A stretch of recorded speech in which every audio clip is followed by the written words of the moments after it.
This is 7 News, the voice of the coast. Tonight, a Northern Rivers business picks up the pieces after a devastating early morning fire. How rugby union sessions are helping kids in detention make positive choices.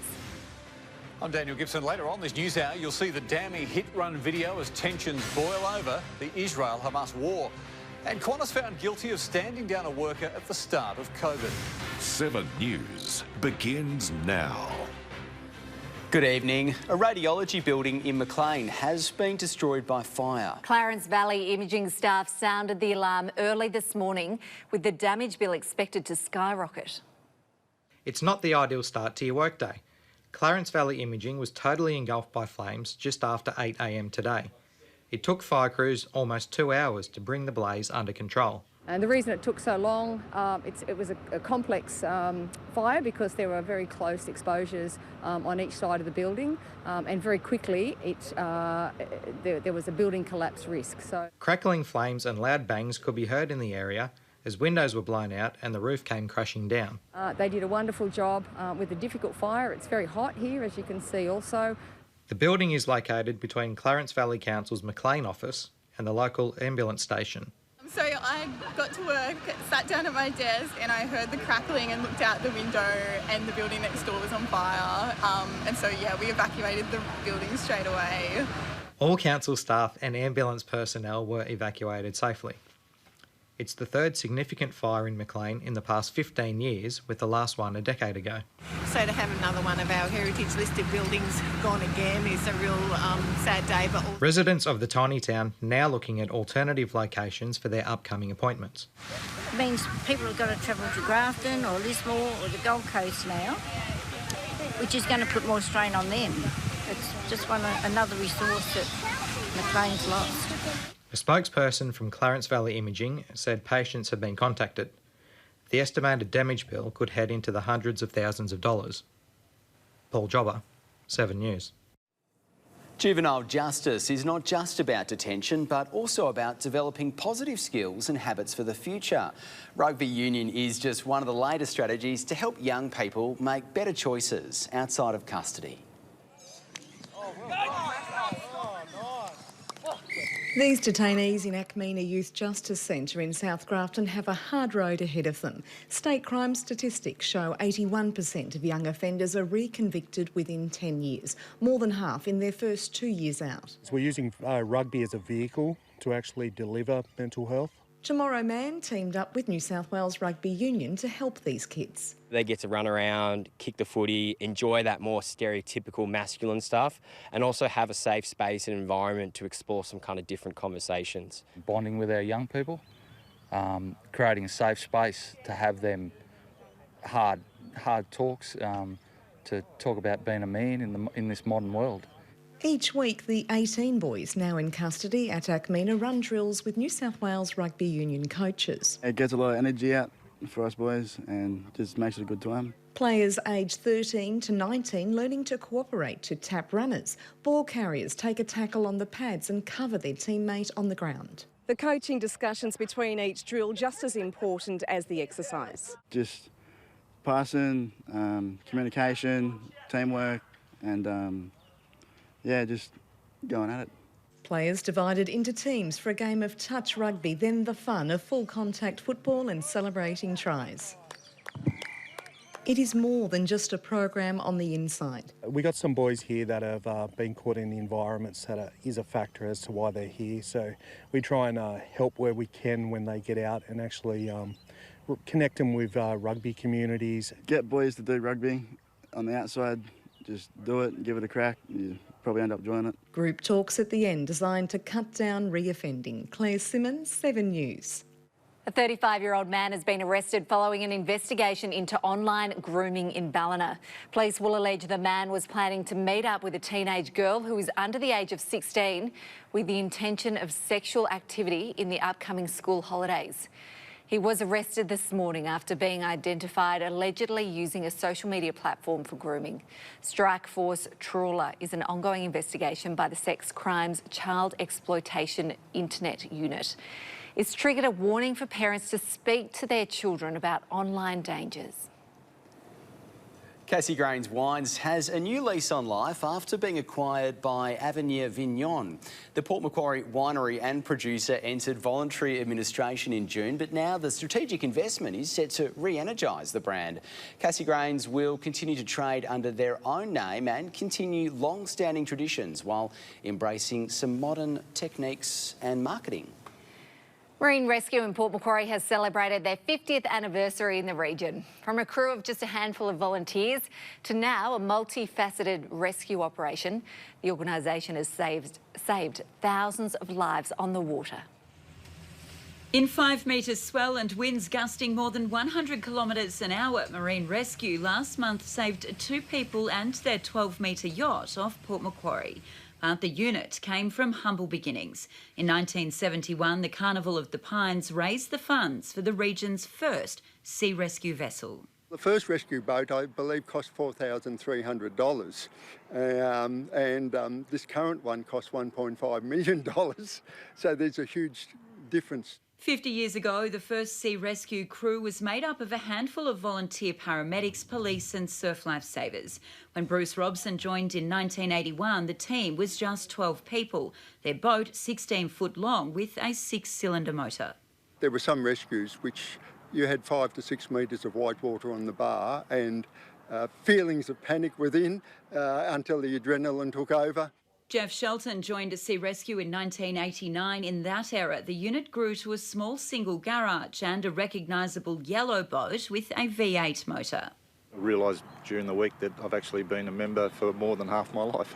In the early years, hundreds of people were rescued, including 3 fishermen who capsized 20 miles off Crescent Head.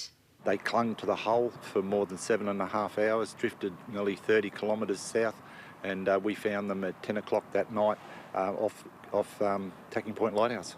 Now named Marine Rescue with 234 volunteers, a radio base and a boat shed, the unit has pulled 148 people from the water, completed more than 4,000 jobs and towed $800 million in vessels. Over the years, with community support and volunteers and a great attitude and camaraderie, we just become this great unit today. The foundations laid by the pioneers of marine emergency response 50 years earlier.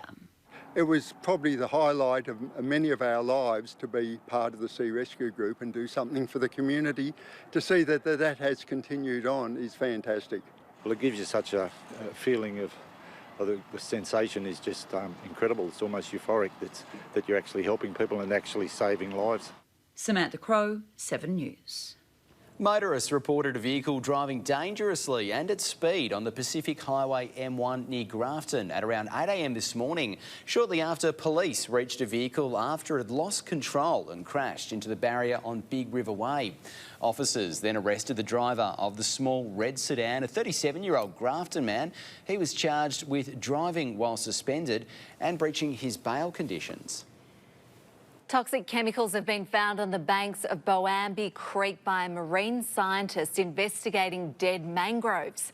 The mangroves were hit during the Tormina hailstorm of 2 years ago and have not yet recovered.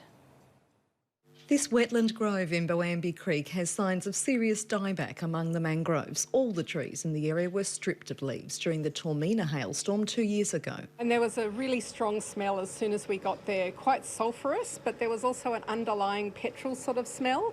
And we could see, areas of black rotting mangroves and a lot of, sulphur permeating out of the soil. Marine biologist Kirsten Benkendorf has collected sediment cores here with Gumbaynggirr Rangers. There were some really nasty chemicals in there, naphthalene, furane, xylene, cresols, and these are all industrial chemicals. Our first initial thing was, well, how can we help by getting our crew out there? And we've done a lot of sampling, collecting and getting them back to the labs for their side of the work. Healthy mangroves create safe habitats as fish nurseries, but also absorb minerals in the water. So we have reported it to the EPA so they can investigate whether there's an ongoing contamination problem and I guess look more into the human health risks. In a statement, the Environment Protection Agency say they are investigating but have no evidence to suggest a risk to public or aquatic life. The team has collected seeds they hope to grow into seedlings and replant. So 2 of our female rangers that we have part of our crew, they've learnt weaving, they understand weaving, so what they're doing is they're going to use natural fibres to protect the seedlings that are already growing within the mangrove die-off. Using traditional skills to heal country. Claire Simmons, 7 News. Some very Australian vision has been captured on Nobby's Beach in Port Macquarie. This video was taken by beachgoer Fede Chiapetta. Two large brown snakes who appear to be fighting are stretched out on the sand. Brown snakes are not uncommon, especially at this time of the year, but it is, of course, a timely reminder to watch your step, especially around sand dunes and on the beach. Well, Kirsty is here now for a look at today's weather. And Kirsty, it's been pretty unsettled out there today. Yeah, that's right, Nick and Maddie. Hello to you both and good evening, everyone. Parts of our region did see scattered showers early this morning through Grafton and towards Yamba, a little further north between 5 a.m. and 8 a.m. Some patches of sweeping cloud across the region early this morning, which did persist through the afternoon. Our temperatures certainly climbed, though. The mid-30s in Grafton and Lismore, the low 30s, I should say, in Ballina today, accompanied with windy weather. And through the afternoon, we started to see storms and these showers move through inland regions and towards the coastline. We're expecting wet weather and possibly severe storms developing into this evening. Temperatures also set to cool down over the next couple of days. I'll have a look at our Friday and our weekend forecast a little later on. Looking forward to that. Thanks, Kirsty. See you in a couple of minutes. Up next in 7 News, a much-needed dredging operation hits another hurdle in Foster. And a North Coast man achieves an ultra-endurance world record, taking his personal tally to 4. And a little later on this news hour, a heated service station clash over tensions in the Middle East. Plus, fresh turbulence for the flying kangaroo, found guilty of unlawfully standing down a worker. And the Aussies prepare for tonight's Cricket World Cup semi-final. That is against South Africa. We'll see you soon.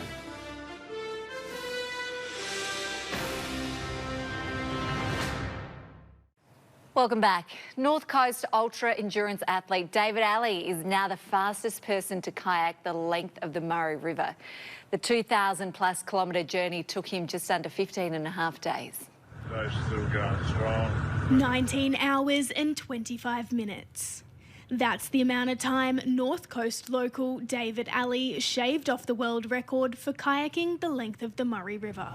2:41, Thursday, 16th of November. Here he is. At 2:41 this morning, Alley claimed the victory, taking the 12-hour time penalty with Lake Alexandrina deemed too dangerous to cross. This will mark the 4th ultra-endurance world record that Alley has broken. I think the kayak was equally as tough as the run and the bike. I can't separate them in terms of toughness, that's for sure. It was a huge challenge, but we got the job done. Commencing on the 1st of November, it's been a gruelling couple of weeks. They've battled extreme temperatures, strong winds and lower than expected flow rates. We had headwinds the whole way. We had a couple of storms thrown in there, so the weather gods weren't kind to us, but I think it just adds another level of satisfaction to be able to get it done in such harsh conditions. Getting to the finish line has been a team effort. Now all ready for a much-deserved break, the entire support crew are thrilled with the result. Oh, it's been fantastic, doing stuff with mates and seeing new country has been unreal, and supporting Dave, who the effort he's put in blows us all away and keeps us fellas going. Dave has shown his amazing feats of endurance, skill, ability to overcome all the odds and just show absolute mental toughness that I have not seen in any other human being. Hannah Hartup, 7 News. Dredging operations near the Wallace Lake boat ramp at Foster have been significantly delayed. Contractors have dredged about 4,000 cubic metres of sand, half of where they expected to be by this point. The process was originally expected to only take 4 weeks, but will now not finish until closer to Christmas. This is due to significant amounts of debris being found in the channel, slowing the process down considerably. It's been revealed that over 2/3 of expectant and new Australian parents do not have a sufficient support network. Leading support specialists have joined forces this perinatal mental health week to highlight the need for connection and guidance. Asking for help can be really challenging, especially as we tend to think of parenting as something that just comes naturally. And it's also difficult if you haven't asked for help before. The Perinatal Mental Health Support Finder is being promoted as a way for parents of all types to find a community and to connect to better equip them with the help they need. Up next in 7 News, 4 teenagers return from the state titles in Sydney with a bag full of medals. And North Coast take on Newcastle in the first round of the Country Bash cricket. Tomorrow on Sunrise, the new schoolies trend. Meet the parents partying it up with their teens, where mum and dad are joining in for the wildest week of their kids' lives. Plus, join hundreds of Sunrise viewers and be our guest for an exclusive performance from Beauty and the Beast. See you in the morning. 3 teams have been tasked with ending Newcastle's historic reign in bush cricket. The Country Bash kicking off in Tamworth today with a little more than bragging rights going on the line. Some of the state's best bush cricketers collide in Tamworth. The Country Bash getting underway this morning, with North Coastal playing Newcastle and Central North taking on Greater Illawarra. But basically we're trying to pick the most in-form 13-plus cricketers in the zone to represent. Central North had the home ground advantage at number 1 Oval, but couldn't take charge early on. Good, good. Across town at Riverside, North Coastal was dealt a tough hand, tasked with knocking off the favourites, Newcastle. So we know that Newcastle are quality across the park. We know that they've got multiple country players. The quality of cricket in Newcastle is much better than it is anywhere else in country cricket. So this is just another game of cricket for Newcastle. Their tactic was to bring a young side to Tamworth. 5 new players getting their first taste of representative cricket. Some of these guys are new to this environment, so that's exciting for them. And it's also a good test to see where they're at and where we're at in terms of our development of our players across the North Coastal zone. Despite the new blood, it was Newcastle who showed their dominance early, blitzing through the openers. After that, captain Alec Williams was dismissed. On the line today is a chance to play at Sydney Showgrounds Stadium. The winners here will play the Southern Pool's victors in January to be crowned the Country Bash champions. Max Gent, 7 News. 4 Taree boys have put their skills to the test and come away with a bag full of medals in Sydney. The teenagers claimed a podium finish at the Little Athletics State Relay Championships. Returning home with medals to show. 4 under-15s boys from Taree Little Athletics Club have just competed at the State Relay Championships in Sydney. I saw the boys compete and thought we had a decent chance. It was quite a bit of a shock to come away with them. Paxton, Kale and Tyler competed in the jump relay, finishing with a bronze. Paxton and Tyler backed up again for the throws relay, competing this time with Cade, where they managed to come away in 3rd. It was my first year doing it, so first time doing triple jump, and I beat my PBs, so happy, really enjoyed. Yeah, it's pretty good feeling. First time going down there. For first time our club's gone in it. It felt good, definitely we came up, haven't done it before. We all went up and tried our best and we came away with medals. The carnival was dominated by Sydney clubs, with Taree being one of the few country teams to compete. So there were 1,578 teams entered over the course of the weekend. There were, I think, 50-something clubs, all mostly Sydney-based. And over 5,000 kids in total over the 2 days. All 4 boys also participated in the 4x100 relay, where they finished 9th. I love it all, really. I love doing it for the team, everyone together. We just go and try our best. Hannah Hartup, 7 News. Still to come in 7 News, Kirsty's back with your local weather. See you in a sec.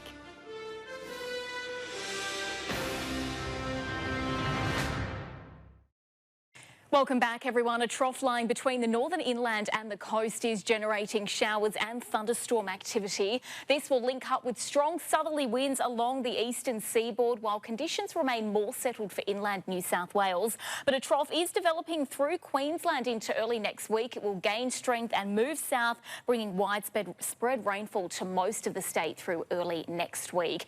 The heaviest showers are currently forecast around the Queensland border region. More of the north coast skies could see around 40 to 70 millimetres over the coming week. There are some isolated areas in the north that could pick up more than 100 millimetres, particularly if severe thunderstorms develop. But first, let's take a look at what's in store for the end of our working week tomorrow. And we can expect cooler temperatures combined with grey skies. Maximums just the high teens for Dorrigo, the low 20s around Kempsey and for Port Macquarie. Showers at times likely through the afternoon and evening. We could see between 3 and 15 millimetres with very strong southerly winds. The chance of some storms developing around Byron Bay and the northern rivers. Wind strengthening offshore too. There is a strong wind warning in place with south and southeasterly winds at around 30 knots. Sea heights between 2 up to 2.5 metres with our swell hovering around 6 to 9 feet. Into Saturday, we should see clear skies as we kick off the weekend. A partly cloudy day developing at Nambucca Heads with that top of 22 degrees and a light east to northeasterly wind blowing. For Casino, patchy cloud and a top of 25. Similar conditions at Evans Head, quite mild overnight, a minimum of 20 and reaching 26. And it's rinse and repeat for Sunday, another mostly sunny day with those temperatures beginning to increase back to the high 20s around Kempsey and for Wauchope. A slight chance of a storm, no more than about a 5% chance of a shower through Sunday, but we can expect very strong northeasterly winds at around 35 kilometres an hour. That is before rainfall arrives to the coast once again early next week. We'll have more of those details though tomorrow night, guys. Plenty going on. Thanks, Kirsty. See you later. And that is all we have time for tonight. Thanks for watching. You can catch up on our website, of course, at 7+. Right now, though, Dan has your national news. Have a lovely night. See you again tomorrow from 6 o'clock. See you there.